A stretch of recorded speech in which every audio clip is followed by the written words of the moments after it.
Oi, esse aqui é um vídeo sobre a literatura barroca. Eu sinto que o título do vídeo já diz isso, mas quem liga, vou ser sincero. Aqui tá o nome de todo mundo que participou, junto com a cor da legenda deles. E bora pra primeira parte.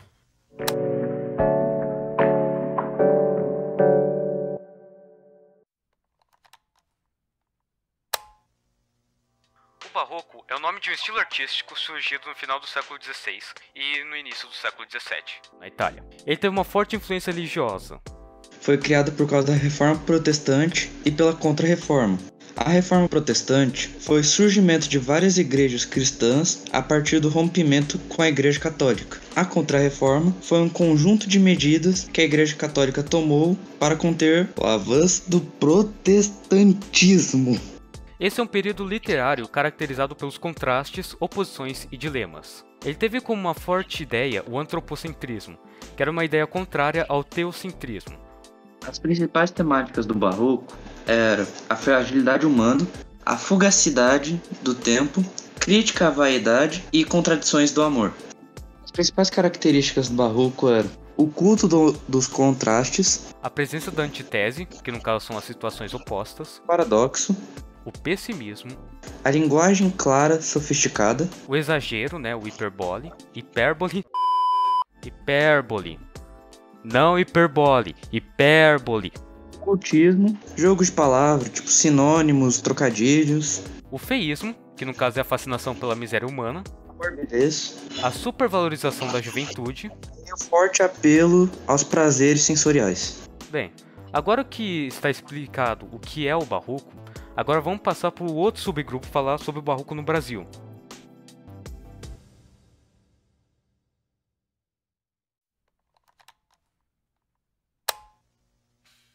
Boa noite, galera. Hoje eu e o Lucas vamos falar um pouco sobre o Barroco no Brasil, sua introdução ao país e quanto tempo se estendeu suas consequências.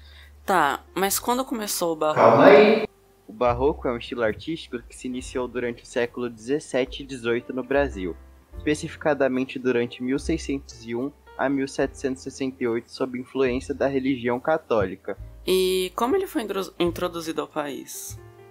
Ele foi introduzido durante o período colonial sob influência de Portugal com o objetivo de catequizar os indígenas, pois na época isso significava que eles poderiam ser inseridos, que seria colocados na sociedade. Falando um pouco sobre as características, as principais são o cultismo, o conceptismo e o dualismo.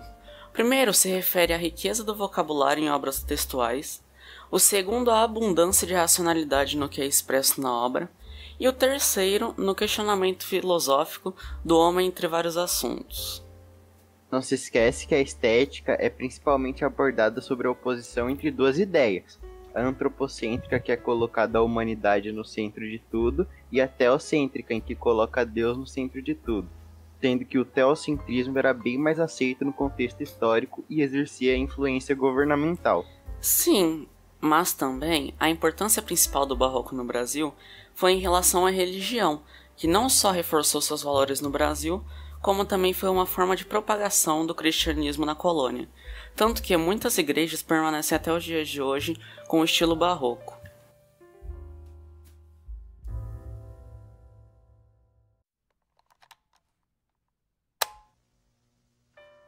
Gregório de Matos foi um dos maiores poetas brasileiros do período do Barroco. Além de poeta, Gregório foi um advogado durante o período colonial.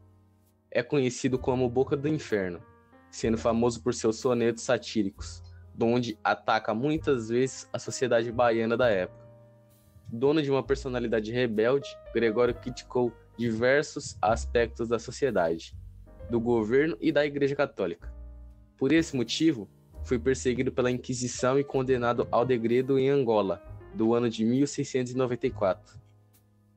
Gregório de Matos Guerra nasceu em 23 de dezembro de 1636 na cidade de Salvador, Bahia. É filho de Maria de Guerra e Gregório de Matos. Pertencia a uma família abastada cujo pai era um nobre português. Gregório estudou no Colegial dos Jesuítas, na Bahia, em 1691. Formou-se em Direito em Coimbra, Portugal. Trabalhou como juiz, no entanto, sua grande paixão era a literatura. Retornou ao Brasil, exercendo os cargos de vigário-geral e tesoureiro-mor. Entretanto, foi afastado por se recusar a usar batina.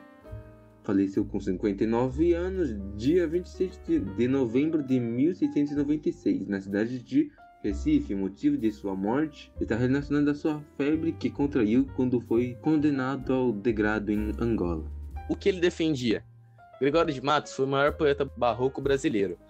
Desenvolveu uma poesia amorosa e religiosa, mas se destacou por sua poesia satírica, constituindo uma crítica à sociedade da época, recebendo o apelido de Boca do Inferno. O que fez Gregório de Matos um poeta maldito? No auge da ditadura militar, o general mandou apreender 1000 coleções, mais preciso 7.000 livros da época que ele tinha feito, dos poemas de Gregório de Matos para queimar em praça pública.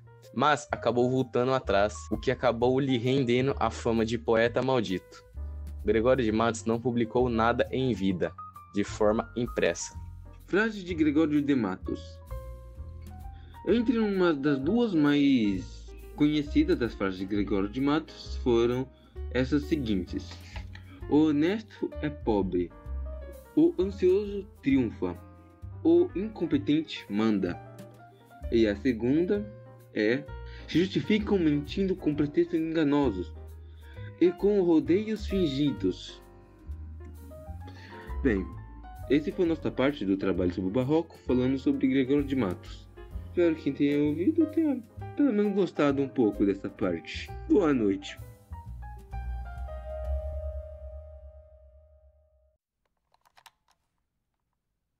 Padre Antônio Vieira foi um religioso, escritor e orador português, a principal expressão do barroco literário da língua portuguesa. Nascido em Lisboa, na Rua do Cônego, próximo a Sé, dia 6 de fevereiro de 1608. Filho de Cristóvão Vieira, funcionário da coroa, e de Maria de Azevedo. Ele tinha 7 anos quando seu pai foi nomeado para o cargo de escrivão em Salvador. Começou a estudar no colégio dos jesuítas e com 15 anos ingressou na Companhia de Jesus, iniciando seu noviciado. Em 1626, Antônio Vieira, ainda noviço, ensinou retórica e foi encarregado de redigir o trabalho da Companhia de Jesus, em carta anual remetida para os superiores em Lisboa. Em 1633, estreia no púlpito com o sermão Maria Rosa Mística. No ano seguinte, ordena-se padre. Como pregador, o padre Antônio Vieira defendia a colônia, clamava pela expulsão dos holandeses da Bahia e de Pernambuco e se empenhava na revitalização do catolicismo. Ele se tornou o maior pregador da corte, sendo conselheiro de Dom João IV, mediador e representante de Portugal em relações econômicas e políticas, em Paris, Amsterdã e Roma. Aliando sua formação como jesuíta e a estética barroca em voga, o padre virou-se um orador incomparável. Pronunciava sermões que se tornaram a expressão máxima do barroco em prosa e uma das principais expressões ideológicas e literárias da Contra-Reforma. Ele foi responsável pelo desenvolvimento da prosa barroca em Portugal e no Brasil. Escreveu um estilo conceptista, cerca de 200 sermões, dos quais se destacam Sermão pelo Bom Sucesso das Armas de Portugal contra as de Holanda, em 1640, e Sermão dos Bons Anos, em 1642. Sendo assim, se encaixou como um dos mais importantes para a história social do Barroco. Nos últimos momentos de sua vida, doente quase cego, fez suas últimas pregações. Acabou falecendo em Salvador, na Bahia, no dia 17 de junho de 1697.